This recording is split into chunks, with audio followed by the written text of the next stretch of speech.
In fact, you have done that. In fact, Jio TV was in fact the channel that actually went and showed Kasab's village. But I want to ask you the question, Tarun Vijay, that, you know, this whole demand for journalists to be nationalists, is that what creates the exact opposite reaction in Pakistan? If you demand that a journalist in India has to be a nationalist first and he has to give the Indian national interest, then why should the Pakistani media act any differently? They'll just play off from what they see in India. Sagarika, nobody has demanded that the journalist should be nationalist. Journalists should reflect people's opinion. And I must appreciate what Hamid Mir has said. Though I don't need Pakistan's sympathy. That was the wrong word. Would you do what Hamid Mir is doing? Would you be able to be sympathetic with Pakistan's position openly? Because I have been hearing a lot of saner voices from Pakistan. They have been writing, there have been columnists in Pakistan, Dawn and other newspapers. They have written so wonderfully in appreciation of Indian stand. And it's very difficult in Pakistan than it's in India, because they have an army rule and they are threatened every day.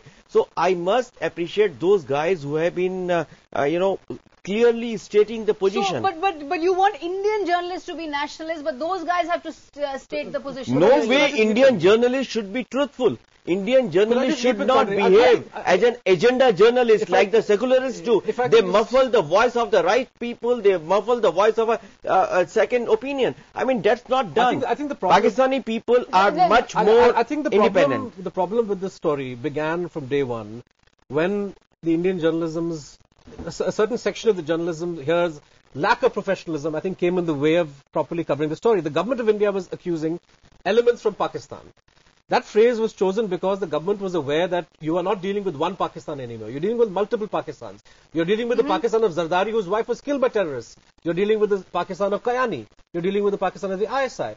When we collapsed that government phrase, elements from Pakistan, into a headline which says, Pakistan responsible, we also allowed all these Pakistans to get merged into one on the other side. So naturally the army there was able to take advantage and to rally everybody behind its banner. And that's what's happened. And that's a good point to actually put to Hamid Mir. Hamid Mir, do you think there should be a realization on both the Indian and the Pakistani media that we are journalists? We must not act like nationalists. We are not soldiers. We have to act in the interest of the press, and that means not engaging in the kind of rhetoric that perhaps some are doing.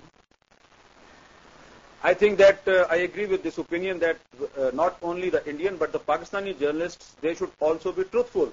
We should become soldiers of truth. We should become soldiers of peace, because today the peace also needs some kind of soldiers to guard peace, to promote peace in this region. Because all those people who want to disrupt peace, they are using weapons, rifles, grenades.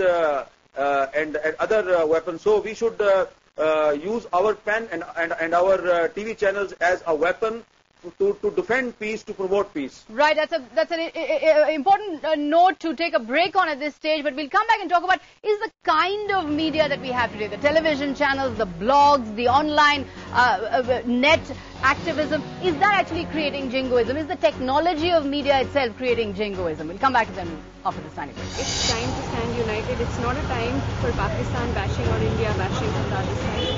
So the media should be more responsible in reporting. The media, I feel it is doing the right thing here, because only if the governments take it on their level, then probably the process will be delayed. But then if the government has the backing of the entire nation, then it has a much more larger pressure on nations like Pakistan to do what they are supposed to do. There is no hide. They are all saying practical things.